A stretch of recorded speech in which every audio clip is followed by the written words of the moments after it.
Hello दोस्तों, स्वागत है आप सभी का स्लीपी क्लासेस में। तो आज के प्रीमिक्स में हमेशा की तरह 5 क्वेश्चन हम डिस्कस करेंगे। टॉपिक है आपका एनवायरनमेंट। बहुत इंपॉर्टेंट कंपोनेंट है प्रीलिम्स पॉइंट ऑफ व्यू से। जिस तरीके से नंबर ऑफ क्वेश्चंस आपके ईयर बाय ईयर प्रीलिम्स में बढ़ते जा रहे हैं, उसके हिसाब से आप डिसाइड कर सकते हैं, ये निर्णय ले सकते हैं कि ये काफ़ी ज़्यादा इंपॉर्टेंट है, इसको आप अनटच नहीं रख सकते। यही आपके लिए बहुत अहम रोल प्ले कर सकता है कि आप कट ऑफ के इस पार हैं या उस पार। ठीक है जी, तो ये शुरुआत करते हैं पहले क्वेश्चन के साथ। तो यहां बात हो रही है ईवी 100 कैंपेन के बारे में। दो स्टेटमेंट्स आपको दी गई हैं, पूछा जा रहा है इनमें से कौन कौन सी इनकरेक्ट हैं। 4 कोड्स आपको यहां प्रोवाइड किए गए हैं। तो पहले में कह रहे हैं कि सीडीपी वर्ल्ड वाइड इनके द्वारा ये इनिशिएटिव लॉन्च किया गया है। और सेकंड स्टेटमेंट में बात हो रही है कि गुजरात आपका पहला स्टेट है जो कि इस कैंपेन को ज्वाइन करेगा। ठीक है जी, दो स्टेटमेंट दी गई हैं। आपने ज़रूर न्यूज़ में इसके बारे में सुना होगा, और अगर आपने वो न्यूज़ पढ़ी होगी तो बहुत ईजिली आप यहाँ पर सॉल्व कर सकते हैं इस क्वेश्चन को। ठीक है जी, पॉज कीजिए वीडियो, करेक्ट ऑप्शन मार्क कीजिए, फिर हम डिस्कस करते हैं इससे रिलेटेड इंफॉर्मेशन। तो देखिए, न्यूज में बात हुई थी कि महाराष्ट्र आपका पहला स्टेट है, तो उसके बेसिस पर बहुत इजीली आप बता सकते थे कि ये तो आपकी स्टेटमेंट गलत ही है। फिर अगर आपको पता होता थोड़ा और आपने उस न्यूज़ को अच्छे से पढ़ा होता, तो आप बता सकते थे कि ये इनिशिएटिव आपका सीडीपी वर्ल्ड वाइड का नहीं है, ये आपका क्लाइमेट ग्रुप का इनिशिएटिव है, जो कि एक नॉन प्रॉफिट ऑर्गेनाइजेशन है। ठीक है जी, एनपीओ है। तो यहां पर दोनों ही स्टेटमेंट आपकी इनकरेक्ट हुई, तो उसी के आधार पर सी ऑप्शन करेक्ट ऑप्शन है। एक्सप्लेनेशन में देख लेते हैं। फैक्चुअल नेचर का क्वेश्चन था जो कि हमारे इस पर्टिकुलर डीएनडी में कवर हुआ था। लिंक आपको यहाँ पर प्रोवाइड कर दिया जाएगा। डिफिकल्टी लेवल इजी मीडियम हम कह सकते हैं। बहुत वैसे इजी भी क्वेश्चन है कि एक तरीके से अगर न्यूज़ की पहली हेडिंग भी पढ़ी होती तब भी आप इसे अच्छे से सॉल्व कर सकते थे। तो बेसिकली ये जो इनिशिएटिव है, ग्लोबल इनिशिएटिव है, जिसके चलते ये उम्मीद लगाई जा रही है, या बेसिक सा ऑब्जेक्टिव ये है कि जितनी भी कंपनीज चाहती हैं कि वो ट्रांजिशन कर ले टू इलेक्ट्रिक व्हीकल्स, तो उन कंपनीज को ये इंटीग्रेट करने की बात कर रहा है। ठीक है जी, क्लाइमेट ग्रुप द्वारा लॉन्च किया गया है। तो इसमें जितने भी कंपनीज आपकी इसे ज्वाइन करेंगी, वहाँ पर इंडिविजुअल कमिटमेंट रखी जाएगी कि उनके जितने भी फ्लीट्स हैं वो इलेक्ट्रिकल व्हीकल्स में कन्वर्ट किए जाएं, ईवी व्हीकल्स में कन्वर्ट किए जा सकें। साथ के साथ जो इंफ्रास्ट्रक्चर है, चार्जिंग इंफ्रास्ट्रक्चर, जो कि बहुत इंपॉर्टेंट है और क्रूशियल भी है आपके इलेक्ट्रिक व्हीकल्स के लिए, तो वो भी जितने भी रेलेवेंट उनके प्रेमिसेस हैं वहाँ पर इंस्टॉल किए जाएं बाय 2030। ठीक है जी, तो ये बेसिक सा ऑब्जेक्टिव इन्होंने यहाँ पर रखा है। बहुत इंपॉर्टेंट भी है कि हमारा जो ट्रांजिशन है इलेक्ट्रिक व्हीकल की तरफ, वो जल्द से जल्द शुरू हो जाए, जल्द से जल्द उसकी जो एक्टिविटीज़ हैं वो शुरू हो जाए, इसका नेसेसरी जितना भी इंफ्रास्ट्रक्चर है वो भी शुरू हो जाए। और इसी से रिलेटेड काफ़ी हद तक स्टेट गवर्नमेंट्स भी काम करना शुरू कर चुकी हैं। उसी तरीके से महाराष्ट्र ने अनाउंस की अपनी पार्टनरशिप इस पर्टिकुलर ग्रुप के साथ, कि जो इनका ईवी 100 कैंपेन है, कि जो उनका अपना स्टेट का रिसेंटली ही उनकी ईवी पॉलिसी 2021 आई है। ठीक है, जिसमें वो कुछ टारगेट सेट किए हैं उन्होंने। तो बेसिकली उन्हीं टारगेट्स को पूरा करने में ये कैंपेन भी कहीं ना कहीं तक बहुत हेल्प करेगा। ठीक है जी, क्या टारगेट्स हैं उनके? कि at least 10% battery operated electric vehicles तो की नई रजिस्ट्रेशन तो हो जाए बाय 2025। ठीक है जी, बहुत एम्बिशियस टारगेट यहाँ पर सेट किया है, क्योंकि इसमें सबसे जो मेजर रोल है, जो एक मेजर चैलेंज हो सकता है बेसिकली, कि जितने भी आपके ईवी प्लेटफॉर्म्स हैं या ईवी व्हीकल्स हैं, किस तरीके से उनकी स्थापना करनी है, कैसे उन्हें इनकलकेट करना है मार्केट में। सबसे बड़ा चैलेंज है आपका इंफ्रास्ट्रक्चर का। अगर ये चैलेंज पूरा हो जाता है कि आपके charging points kilometre two kilometre provide किए जाएं, या हर एक स्टॉप पे प्रोवाइड किए जाएं, तो बहुत इजीली हम इसे इनकलकेट भी कर सकते हैं। ठीक है जी, फिर आपकी फेम 2 पॉलिसी भी आती है। तो ये सारी जितनी भी नेसेसरी डिटेल्स हैं इस टॉपिक से रिलेटेड, वो आपके डीएनडी लेक्चर में कवर हुई हैं, उसे जरूर कवर कीजिए। ठीक है जी, अगले क्वेश्चन की ओर बढ़ते हैं। सिंपल सा straight forward fact based question यहां पर आपसे पूछा गया है। रिन्यूएबल्स इंटीग्रेशन इन इंडिया 2021 की रिपोर्ट है, किसके द्वारा ये रिलीज की गई है? सिंपल सा क्वेश्चन है। 4 ऑप्शंस आपको दी गई हैं। इंटरनेशनल एनर्जी एजेंसी, सेकंड कह रहे हैं international renewable energy agency, third में कह रहे हैं एनर्जी इंफॉर्मेशन एडमिनिस्ट्रेशन, और फोर्थ में हो रही है ओईसीडी के बारे में बात, organisation for economic cooperation and development. Simple सा क्वेश्चन है, न्यूज़ में आया था कुछ दिन पहले। अगर आपने न्यूज़ पढ़ी भी होगी तो वहाँ पहली ही हेडिंग में इस एजेंसी का जिक्र तो ज़रूर हुआ होगा। ठीक है जी, तो वीडियो पॉज कीजिए, करेक्ट ऑप्शन मार्क कीजिए, फिर हम डिस्कस करते हैं इस क्वेश्चन को। तो यहाँ पर आपकी करेक्ट ऑप्शन है इंटरनेशनल एनर्जी एजेंसी। ठीक है जी। तो बेसिकली नीति आयोग के साथ इन्होंने कोलैबोरेट करते हुए ये रिपोर्ट रिलीज की है जिसका टाइटल है रिन्यूएबल्स इंटीग्रेशन इन इंडिया 2021। तो बेसिकली एक हम कह सकते हैं 3 स्टेट्स की वर्कशॉप्स हुई, जो कि वहाँ की जो गवर्नमेंट थी, राज्य सरकार थी, महाराष्ट्र की, स्टेट्स के नाम इंपॉर्टेंट है, कर्नाटका की और गुजरात की। तो इन वर्कशॉप्स में ये अंडरस्टैंड करने की कोशिश की गई कि किस तरीके से जो हमारे ट्रांजिशन चैलेंजेस हैं कि हम नॉन रिन्यूएबल से रिन्यूएबल की तरफ शिफ्ट करना चाहते हैं, तो किस तरीके के ट्रांजिशनल चैलेंजेस आएंगे और कैसे उन्हें फेस किया जा सकता है। तो इस रिपोर्ट ने काफ़ी अच्छे तरीके से हाईलाइट भी की है चीज़ें कि इंडिया की जो पावर सिस्टम है वो एफिशिएंटली इंटीग्रेट कर सकता है रिन्यूएबल्स कितना 175 gigawatt by 2022 and 450 gigawatt by 2030। But इसे करने के लिए रिसोर्सेज के आइडेंटिफिकेशन बहुत इंपॉर्टेंट है, प्लानिंग बहुत इंपॉर्टेंट है। प्लानिंग तो ऑलमोस्ट वैसे हो भी जाती है, बट उसकी इंप्लीमेंटेशन भी उतनी इंपॉर्टेंट है। Regulations, policy and institutional support, energy storage किस तरीके से करनी है, ट्रांसमिशन लॉसेस कम से कम हो। तो इन सभी इनिशिएटिव्स पे अगर हम काम करेंगे तो जो यहाँ पर टारगेट रखे गए हैं कि जो फिजिबल टारगेट्स हैं इंडिया के लिए, वो इजीली अचीव हो सकते हैं। ठीक है जी। तो इस रिपोर्ट में बेसिकली उन्होंने इंडिया को कुछ सजेशंस दिए हैं कि कैसे वो अपनी इस कैपेसिटी को मैक्सिमाइज कर सकते हैं और मैक्सिमम आउटपुट यहाँ पर जनरेट कर सकते हैं। ठीक है जी।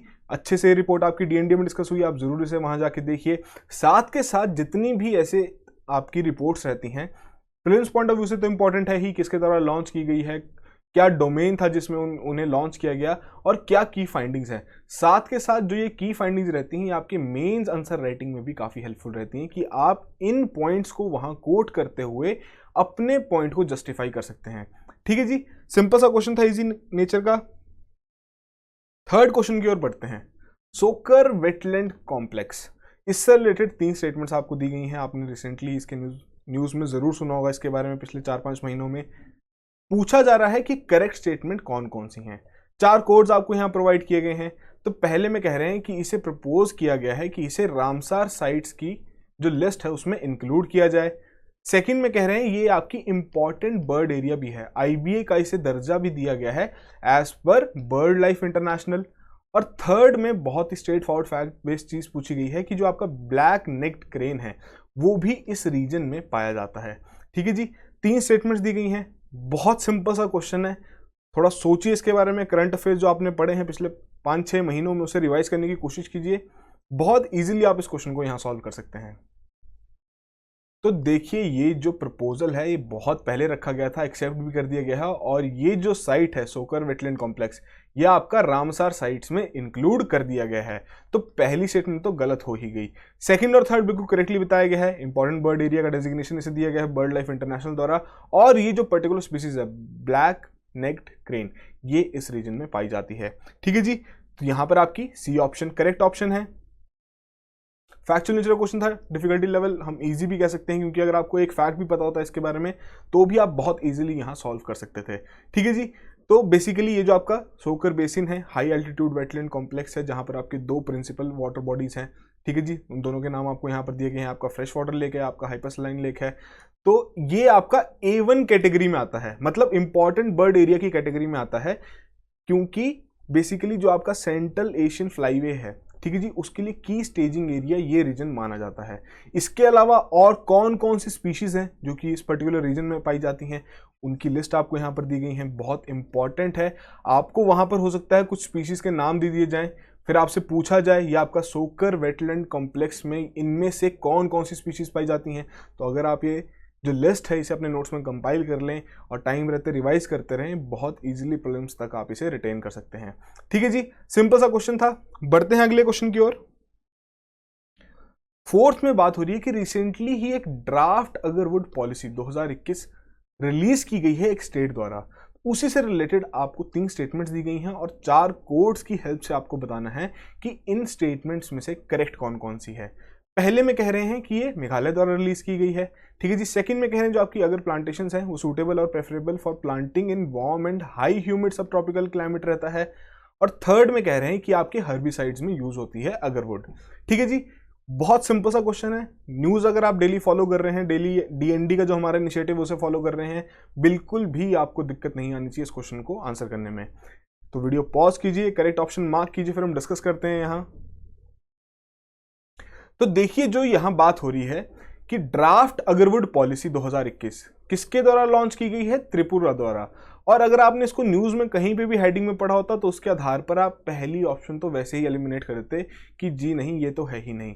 और अगर आपको सिंपल सा ये फैक्ट पता होता तो by the means of elimination method आपकी ऑप्शन ये भी गई, ये भी गई और ये भी गई।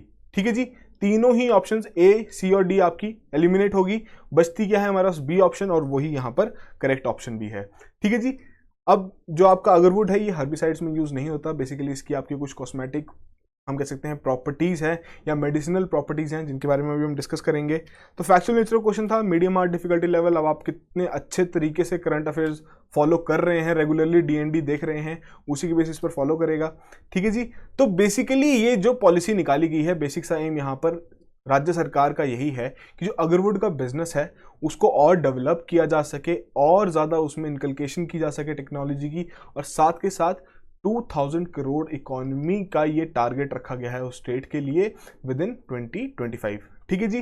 तो जैसे कि आपको पता ही है कि अगरवुड की जो कुछ कुछ प्रॉपर्टीज़ हैं काफ़ी इंपॉर्टेंट है, ऑयल में यूज़ किया जाता है। ठीक है जी। इसका ऑयल जो निकाला जाता है उसकी काफ़ी मेडिसिनल प्रॉपर्टीज़ हैं, इंसेंस में यूज़ किया जाता है। ठीक है जी। अब किस तरीके से ग्रो करता है, क्या उसकी प्रॉपर्टीज़ हैं, वो आपको यहाँ पर मेंशन कर दी गई है। येलो होगी, क्ले सैंडी सॉइल होगी, इन सभी चीज़ों में आपका ग्रो कर सकता है। टेम्परेचर रेंजेस के बारे में आपको यहाँ बताया है।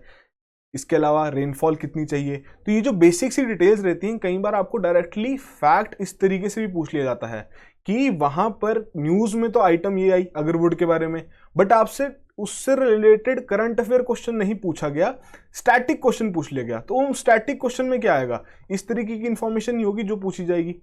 ठीक है जी। साथ के साथ रिलीजियस सेरेमनीज होगी, जैसे जो आपकी अगरबत्ती होती है उसमें आपका अगरवुड का यूज़ किया जाता है। तो ये बेसिक बेसिक जो चीज़ें रहती हैं ये आपको पता होनी ज़रूरी हैं। और खासकर जो इसकी प्रॉपर्टीज़ हैं कि एज अ स्टिमुलेंट हो गया, टॉनिक हो गया, एंटी इन्फ्लामेटरी, तो ये सभी प्रॉपर्टीज़ हैं इसकी, जो कि जिसके चलते इसको यूज़ किया जाता है और बहुत ज़्यादा महंगा ये बिकता है। ठीक है जी। जो अनडाइल्यूटेड ऑयल होता है वो बेसिकली सेफ भी होता है कि आप उसको स्किन पे यूज़ कर सकते हैं, क्योंकि कॉस्मेटिक प्रॉपर्टीज की बहुत ज़्यादा हैं, बट ये काफ़ी ज़्यादा कॉस्टली है। और इसी के चलते त्रिपुरा सरकार यहाँ पर एक बड़ा टारगेट सेट करते हुए इस पॉलिसी को लॉन्च किया है। ठीक है जी। तो ये बेसिक सी इमेज आपकी अगरवुड की, थोड़ा रेफरेंस के लिए आपको थोड़ा याद रहेगा। तो आज के फाइनल क्वेश्चन की ओर बढ़ते हैं। बात हो रही है कि रिसेंटली ही management effectiveness evaluation protected areas ये की गई है इनकी। ठीक है जी। हमारे देश में इसका रिलीज हुई है इसकी रिपोर्ट। तो उसी से रिलेटेड आपको कुछ स्टेटमेंट्स दी गई हैं, पूछा जा रहा है इनमें से कौन कौन सी करेक्ट हैं। 4 कोड्स आपको यहाँ प्रोवाइड किए गए हैं, लंबी स्टेटमेंट्स हैं, ये देखते हैं। पहली में बात हो रही है कि जो आपके नेशनल पार्क्स हैं, टाइगर रिजर्व्स हैं और वाइल्ड लाइफ सेंचुरीज हैं वो इंक्लूड की गई है इस असेसमेंट में। सेकंड में कह रहे हैं जो असेसमेंट का जो प्रोसेस था इस इंडिया के नेशनल पार्क और वाइल्ड लाइफ सेंचुरीज का, ये अडॉप्ट किया गया from the European environment agency framework of management effectiveness evaluation. Third में कह रहे हैं जो स्कोर है आपके ईस्टर्न रीजन का वो बेटर है देन द नॉर्दर्न रीजन।